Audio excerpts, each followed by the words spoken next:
Halo semua, perkenalkan, namaku Ningrum. Aku dan ibuku baru setahun lalu pindah ke rumah baru. Kami pindah rumah karena ibuku juga pindah kantor. Dia berganti pekerjaan demi mendapatkan gaji yang lebih tinggi. Karena setelah ayah meninggal, ibu harus jadi satu-satunya tulang punggung keluarga. Walau hanya berdua, hidup kami bahagia. Aku sangat dekat dengan ibuku. Dan proses menata rumah baru jadi aktivitas yang menyenangkan bersamanya. Saat sedang membongkar barang-barang, bel pintu rumah kami berbunyi. Ternyata itu adalah Bu Sari, tetangga kami yang tinggal di seberang jalan, dan putranya, Ari. Mereka datang untuk menyambut kedatangan kami sambil membawakan makanan. Ari berusia 3 tahun lebih tua dariku, dan dia meninggalkan kesan yang baik di pertemuan pertama kami. Ari sering berkunjung ke rumah, dan sesekali ia sering dimintai bantuan oleh ibuku seperti mengecat tembok atau memperbaiki ledeng. Ibu senang dengan keberadaan Ari. Mungkin ibu menganggap Ari sebagai anak laki-laki yang tidak pernah dia punyai. Ya, ibuku sebenarnya ingin mempunyai anak laki-laki. Tapi sebelum dikaruniai buah hati lagi, ayahku sudah meninggal akibat sakit jantung. Begitu pula denganku. Aku juga menganggap Ari sebagai kakak laki-laki. Dia mengayomiku dan membimbingku dalam banyak hal. Karena itu, aku memanggilnya Mas. Dia juga bersedia mengajariku menyetir mobil. Malang, di latihan perdanaku, aku terlalu gugup dan menabrakkan mobil ke sebuah pembatas jalan. Untungnya kecelakaan itu tidak fatal. Aku hanya terluka kecil di bagian kepala dan tangan. Sementara Mas Ari hanya menderita sedikit lecet di beberapa bagian. Walau tidak parah, aku tetap harus beristirahat sementara di rumah.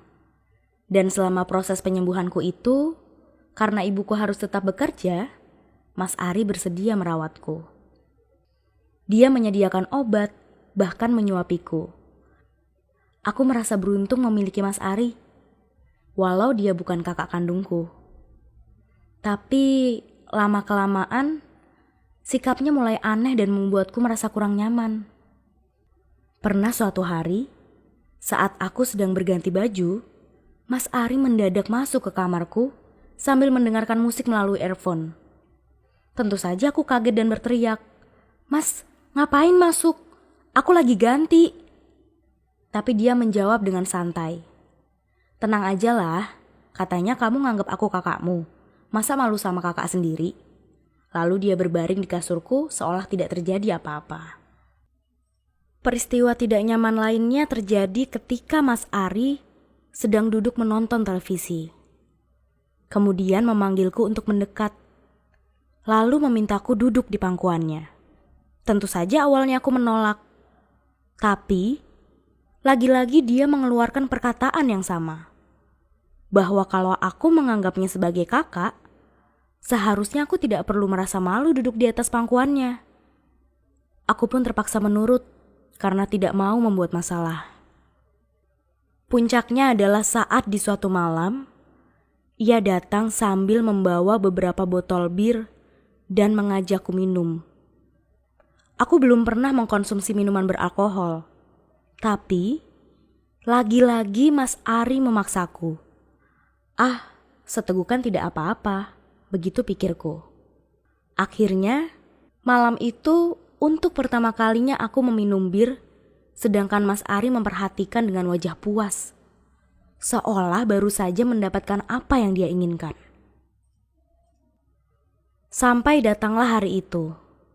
Hari di mana ibuku harus pergi keluar kota selama beberapa hari untuk urusan pekerjaan. Dia sebenarnya agak khawatir meninggalkanku sendirian, tapi aku menenangkannya. Lagi pula, apa sih yang bisa terjadi? Bener kan? Ternyata aku salah besar. Saat aku sedang bersantai menonton televisi, mendadak Mas Ari masuk ke rumah sambil membawa sebotol whisky. Dia berujar, "Ayo pesta." Aku terkejut. Oke, sebelumnya memang aku sudah pernah dia paksa minum bir. Tapi whisky adalah perkara lain.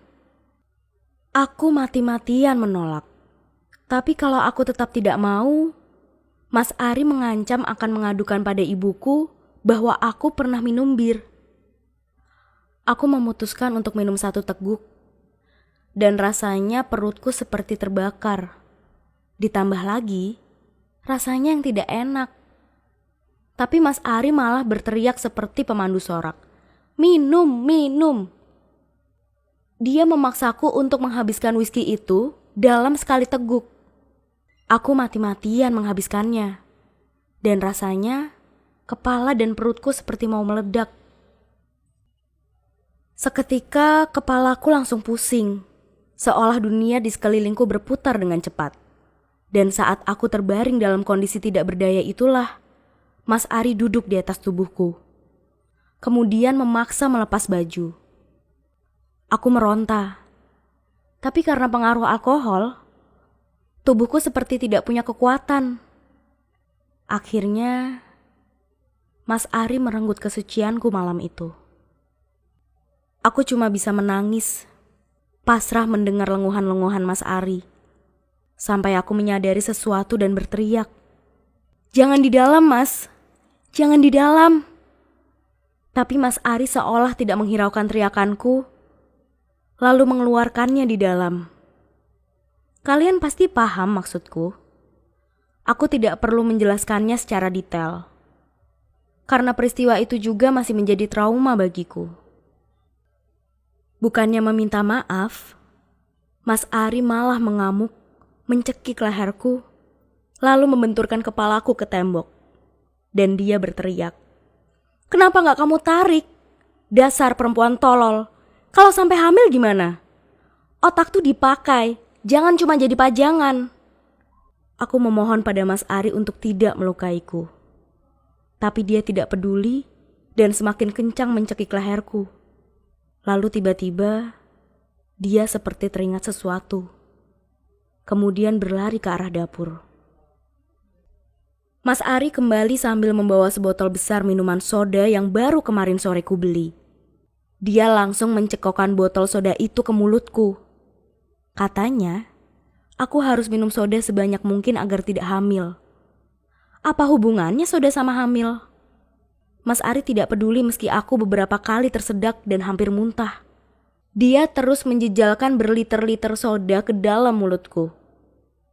Setelahnya, dia pergi begitu saja, meninggalkan gadis yang dia rebut kesuciannya ini terbaring lemas seperti sampah. Setelah itu aku mandi, memakai baju, lalu duduk diam meringkuk di sudut ruangan.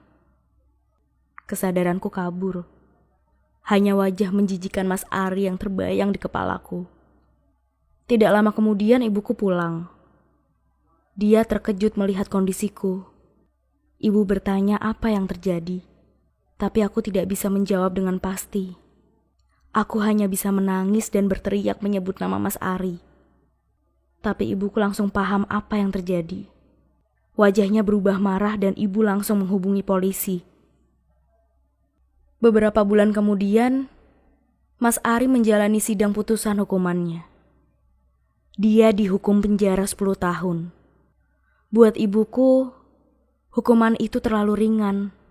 Menurutnya, Mas Ari harus dihukum seumur hidup karena telah menghancurkan hidupku. Tapi mau bagaimana lagi? Hukum di negeri ini memang belum berpihak pada wanita korban pelecehan sepertiku ini.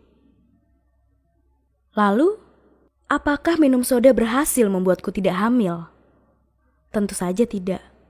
Aku mengandung anakku saat aku sedang dirawat di rumah sakit jiwa untuk menyembuhkan mentalku. Selama beberapa minggu pertama, kata ibuku, aku hanya diam seperti mayat hidup.